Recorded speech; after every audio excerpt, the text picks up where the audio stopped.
It has become increasingly apparent to me that credible knowledge and critical understanding of the religious practices of the subalterns is hard to come by. This is specifically the case in my research agendas related to the scientific study of Latina evangelicalism and Puerto Rican Pentecostalism. Two major issues to consider in the evaluation of marginalized religious life and practices include two particular items: the vestiges of 19th and early 20th century elitism and secularization theories found in the classical theories of Marx, Durkheim, Freud, and Weber. To a great extent, the aforementioned social theories have held captive the intellectual advancement of contemporary social science contributions, including the field of Puerto Rican studies. Most Marxist-influenced interpretations of religion appear to operate under the contextually simplistic and elitist notions of religions that Marx held. Referring to the elitism in Marxist traditions, Cornel West states, "Crude Marxist formulations of religion as the opium of the people, in which the religious masses are viewed as passive and ignorant objects upon which monolithic religious institutions impose fantasies of otherworldly fulfillment, reveal more about Enlightenment prejudices and arrogant self-images of petty bourgeois intellectuals than the nature of religion." Secondly, despite evidence to the contrary, the paradigm advanced by the classical theorists claim that with modernity, the differentiation occurring in society between the secular and the sacred would ultimately lead to the absolute secularization of society. Consequently, religion was destined to disappear, so they asserted. The social scientific position held a major influence on the social sciences until recently. For those of us with interest in Latino studies and Puerto Rican studies in particular, we have an additional challenge. We must begin our work by acknowledging that the religious practices of those from the underside of history are usually outside the parameters of what has been deemed to be acceptable religion. This later point, however, has been defined by the dominant cultural and religious discourses of a given society. Domination and power relations are fundamentally at the matrix of definitions of religion. What exactly is religion? What is good or bad religion? Or is religion even worthy of study? Many of the descriptions, commentaries, and so-called facts perpetuated by scholars, historians, politicians, and theologians should be disregarded as invalid. Many of the value-laden terms utilized in the study of subaltern religion, popular religion, superstitious, pre-modern, mythical, syncretistic, magical, are terms not used to describe the religions in the centers of national and global power. Prevalent is the rather arbitrary manner in which cultural systems are categorized as more valuable, sophisticated, or higher qualities than others. Regarding this question of power relations and religious practices, Bourdieu declared, the French social theorist Bourdieu declared, because religion, like all symbolic systems, is predisposed to fulfill a function of association or disassociation, or better, of distinction, a system of practices and beliefs is made to appear as magic or sorcery, an inferior religion, whenever it occupies a dominated position in the structure of relations of symbolic power. That is, in the system of relations between the systems of practices and beliefs belonging to a determined social formation. Evidence of this phenomenon is the disparaging view that the sacrifice of a chicken in Haitian voodoo or Santeria is due to the lingering of primitive practices in a modern, pre-modern world. Meanwhile, every Sunday morning, millions of people in the U.S. worship a man who died 2,000 years ago and came back to life. These worshipers claim to eat his body and drink his blood and are not accused of being delusional. nor are they arrested for cannibalism. At a minimum, these religious practices are not even believed to be primitive, but are totally legitimate by our society. By the way, I eat Christ's body every Sunday too, so I'm not putting them down. On the onset, and I start with this because in order, I think, to even study Latino religiosity, we have to rid ourselves of all these prejudices. On the onset of the Iraqi war, it was continually asserted that in news reports that the members of the Mahdi militia, followers of the Shiite cleric Muqtada Aksal, were mostly young men, unemployed and disenfranchised. The insinuation that these young men were involved in anti-occupation struggle, the insinuation was that these young men were involved in anti-occupation struggle because they were socially, politically, and economically powerless. Intellectual elitism, with its roots in the Enlightenment's naive hope in the power of reason as a force of liberation and truth, skewed and dominated the views of Western journalists. Perhaps this is why an overwhelming number of Western journalists found it inconceivable that these men might simply be rising up against an imperialist superpower, i.e. the United States, that was invading and occupying their homeland.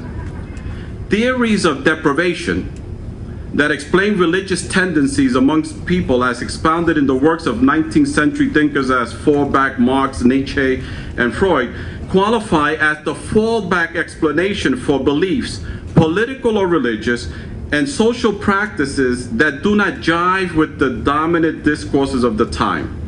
In a nutshell, social scientists, journalists, therapists, theologians, anthropologists, sociologists, scholars, regardless of where they may be on the political spectrum, conservative, liberal, Marxist, radical, etc., encounter groups of people with practices or beliefs that do not have an explanation that fit the criteria established by their respective fields, cultures, and political ideologies. The solution, then, is to apply the deprivation theory approach as an explanation for behaviors that are divergent from those of the dominant class. If the practices, beliefs, or behaviors disrupt totalizing discourses or the normals of society, then these must be abnormal aberrations caused by social deprivation. Interestingly, the majority of U.S. soldiers fit extremely well into the category of socially, politically, and economically deprived, powerless individuals. They are portrayed, however, by the same Western journalists as having good reasons for fighting the war, and it is assumed that they are there by their own volition. The misrepresentation of social, political, and religious practices of marginalized groups subsequently provides the context for my rereading of the story of Puerto Rican Pentecostalism. European Protestant Christianity was established in the Caribbean in the 19th century with a history that dates back to the 17th century. Despite this fact, in 1906, the year Pentecostalism was founded at the Azusa Street Revival in California, less than 1% of Puerto Ricans belong or participated in Protestant evangelical churches. Since the 1930s, however, 40% of the population has become Protestant or evangelicals. Of these, the overwhelming majority are Pentecostals. The rapid growth of Pentecostalism among Puerto Ricans is similar to what has occurred for the last 90 years throughout Latin America and the U.S. Andrew Greeley, the renowned religious scholar, has estimated that over 60,000 Hispanics leave the Roman Catholic Church every year in the United States to join evangelical or Pentecostal churches. This exponential growth was somewhat facilitated by the changes in the juridical, political, and economic policies that took place in Puerto Rico, a result of the arrival of a new colonial power, i.e. the United States in 1898. In this presentation, I wish to draw attention to the dramatic impact that the new colonial process had on the Puerto Rican religious field. Previously closed and dominated by Roman Catholicism, but slowly more open to other religious practices. Second, I'd like to examine the greater degree of power acquired by subaltern groups in the religious field. My analysis is influenced by the fertile propositions found in the works of sociologists Stephen Warner and Stark and Finke, who have asserted that religious pluralism has led to an increased vitality in the religious field throughout the United States. During the early period of the Pentecostal movement, Puerto Rican society was experiencing the beginnings of radical social, political, cultural, and economic changes. In 1898, the status of Puerto Rico shifted from a Spanish colony to a colony of the United States. With the invasion of the U.S. military also came the invasion of missionary Protestantism. From a cultural and religious perspective, the greatest change that occurred was the relationship between the church and state. Puerto Rico, like most of the rest of Latin America, had been colonized by Spain under the ideological guise of Christianization and Hispanization. Roman Catholicism was the state religion of Puerto Rico, and other religions, including Protestantism, were not legally challenged, nor was their development encouraged. This changed dramatically in 1898 when Protestantism, not the official religion of the new colonial government, but represented the preferred religion of the incoming colonial imperial power. The old world conceptualization of the connection between the sacred and the mundane had ended. The separation of church and state became the new political order for Puerto Rican people. This new order created chaos for the Roman Catholic leadership, as well as for the Puerto Rican elites, whose way of life had been legitimized through the ideological apparatus of the Spanish system. In fact, many Roman Catholic priests decided to abandon the island and return to Spain. The United States entry into Puerto Rico did not bring democratic rights in the form of political autonomy for the people of Puerto Rico, as promised by the interim-military dictatorship, but in many ways the new empire brought a system that unwittingly empowered groups that had been powerless under the Spanish regime. Such groups included the labor movement, women, and others excluded from educational institutions, along with non-Catholic religious groups. These groups were empowered to a greater or lesser degree by the new colonial government. Women in particular benefited from the new political system. Consequently, between 1900 and 1930, with the establishment of the tobacco and needlework industries, thousands of women were employed. In 1899, women composed 30% of the teaching profession. By 1930, 75% of teachers in Puerto Rico were women. Protestant groups were a segment of the population that enjoyed, like a few others, unwittingly, a more favorable position under U.S. rule. Their mission, however, was closely tied with the process of building an American society in Puerto Rico. The United Brethren Church of Christ defined its mission in Puerto Rico in the following manner: inaugurar un trabajo que asegure la americanización de la isla, así como su entrada a las alegrías y privilegios del discipulado cristianos. Debemos inaugurar una escuela y así alcanzar cientos de niños que puedan ser formados por medio de esta agencia para la responsabilidad de la ciudadanía americana. These unexpected consequences would have enormous ramifications for the social, political, and ideological fabric of Puerto Rican society. Greater openness to religious diversity unintentionally facilitated the participation of grassroots individuals in the religious field. No longer were foreign clergy with a certain educational and political status the only people qualified to serve as priests and ministers. The new political and religious environment hosted the arrival of the Pentecostal movement. Juan Lugo, apostle of Puerto Rican Pentecostalism. The Pentecostal tradition arrived in Puerto Rico via Hawaii through a Puerto Rican agriculture worker named Juan Lugo. Lugo went to Hawaii with the wave of Puerto Ricans who had gone in search of work in the agricultural and governmental industries at the turn of the century. Although Lugo was influenced by the North American variant of the Pentecostal movement, its origins are particularly authentic to Puerto Rican culture, cosmology, and religious outlook. Lugo experienced great success. In 15 years, he established 40 churches and many congregations, and the amount of leadership that grew within those years was incredible compared to other denominations. 12 days before the invasion and bombardment of Puerto Rico in 1898 by the U.S. Navy, 7 missionary boards of 7 different denominations met to discuss their evangelistic projections in the newly acquired territories. In accordance with religious demographics, the new wave of American Protestant groups arrived in Puerto Rico, where the new colonial power subdivided the island into separate districts. Disparate groups could operate without interfering with one another. The denominations involved included the Disciples of Christ, Methodist, Congregational Church, North American Baptists, Presbyterians, Episcopalians, and United Brethren. A spirit of cordial cooperation was understood to exist among these Protestant groups. It was called the Committee Agreement, which eventually included Roman Catholics.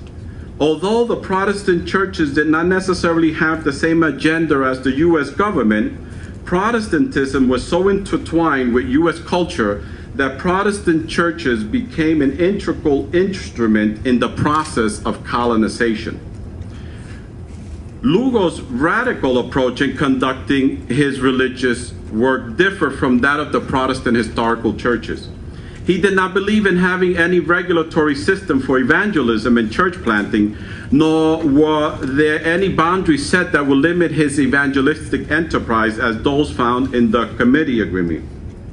Lugo's approach to evangelism assumed what Finke and Stark would consider a truly open religious market. Different groups could openly compete with the one offering the best product succeeding over the others. This acceptance of a free religious market was historically and sociologically significant in the development of Pentecostalism in Puerto Rico. Lugo did not operate under the rules established by those in power, i.e. the leaders of the Protestant historical churches in Ponce, Puerto Rico. The Roman Catholic Church, as well as Protestant denomination, felt a measure of threat from Lugo's work. The Protestant clergy in the city of Ponce also wanted him to leave. They stated he lacked adequate training and financial support. They accused him of poniendo el evangelio en un nivel muy humilde, placing the gospel at a very humble level.